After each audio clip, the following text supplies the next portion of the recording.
Pero antes de dar respuesta a esta pregunta, si me permites, Margarita, referirme a lo que nos comentaba Jorge sobre el tema cultura. Es decir, como ese gran capítulo pendiente y que de alguna manera podría explicar precisamente el que, por qué no logramos, por qué todavía estamos dando vueltas alrededor de la órbita y no logramos aterrizar o alunizar o como se quiera llamar. ¿Qué nos falta?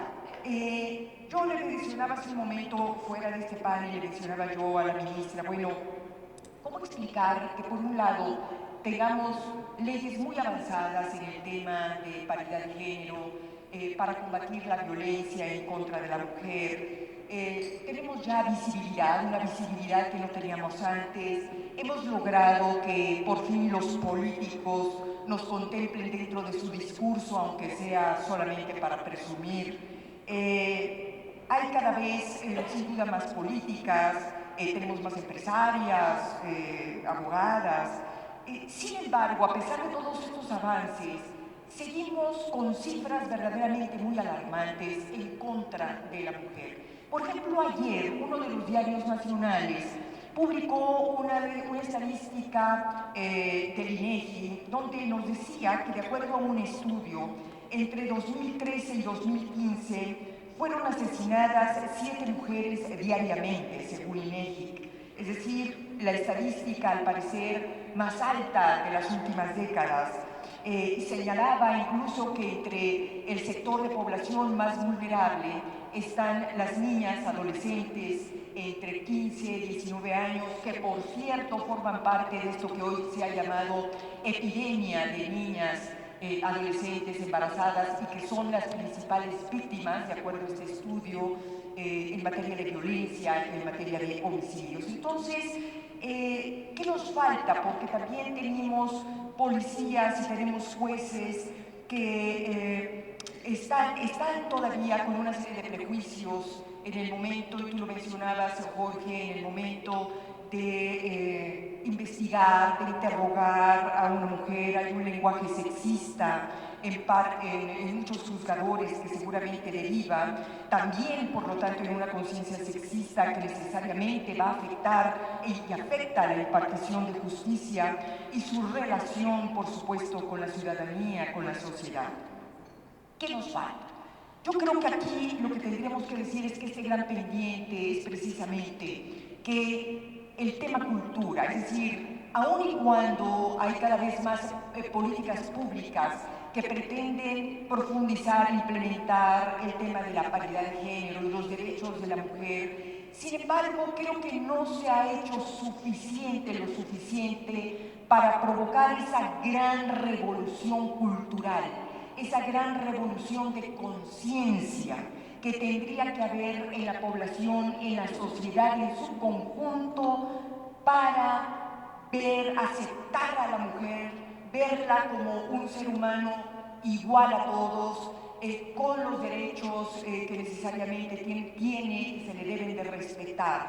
Pero no hemos hecho nada lo suficiente, por ejemplo, a nivel de medios de comunicación, porque me parece que los medios de comunicación son, y lo digo como periodista, uno de los principales enemigos de la paridad de género.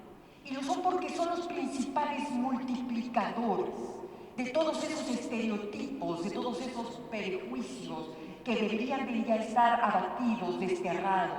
No hay telenovela, no hay comercial, no hay película donde la mujer únicamente seamos la amante, la engañada, la víctima, la traidora, la que solamente sirve para estar en la tarea doméstica.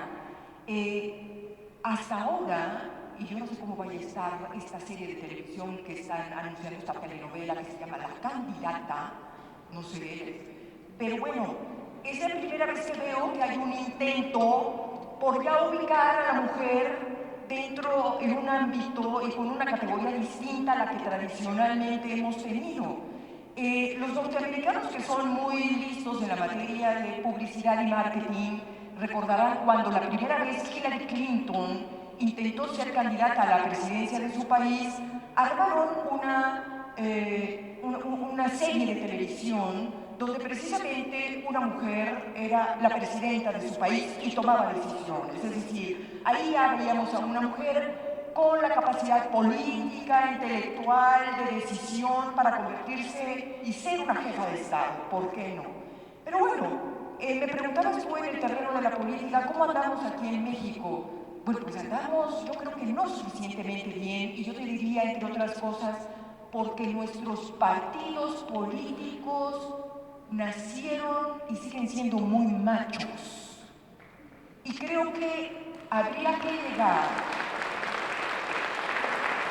llegar un momento en que, bueno, no sé si esa sea la solución, pero necesitamos que ya, en tal caso, una mujer sea la creadora y la arquitecta de un partido político con reglas de la democracia muy distintas a las que actualmente existen. Volviendo al terreno de la cultura, lo que sucede en política es eso. ¿Qué tenemos? En México, quienes manejan y deciden y toman las decisiones políticas son hombres, porque esa ha sido nuestra historia. Y como consecuencia, en los partidos políticos, la cultura política que existe, las normas de convivencia política que existen son impuestas por los hombres, son decididas por los hombres.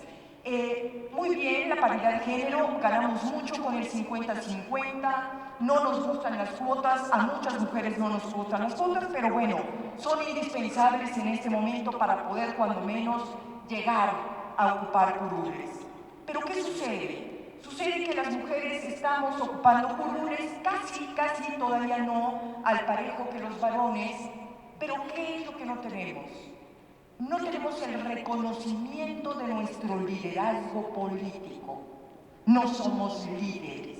Y basta ver, no hace falta meterse en ningún estudio, basta ver cualquier pantalla de televisión, meterse al canal del Congreso para observar lo que ocurre ahí en el rejuego de negociaciones, donde cuando se está decidiendo una reforma, la aprobación de una reforma política, lo que vemos son grupos en el salón de plenos de solamente señores, senadores o diputados que están tomando las decisiones. Y hacia adentro de las comisiones ocurre exactamente lo mismo.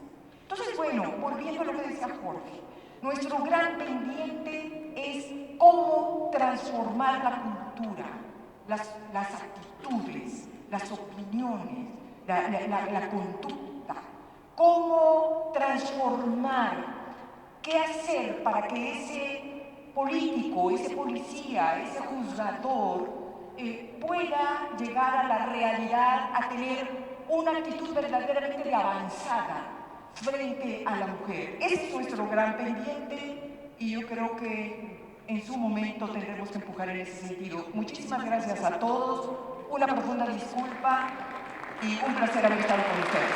Muchas gracias, muchas gracias.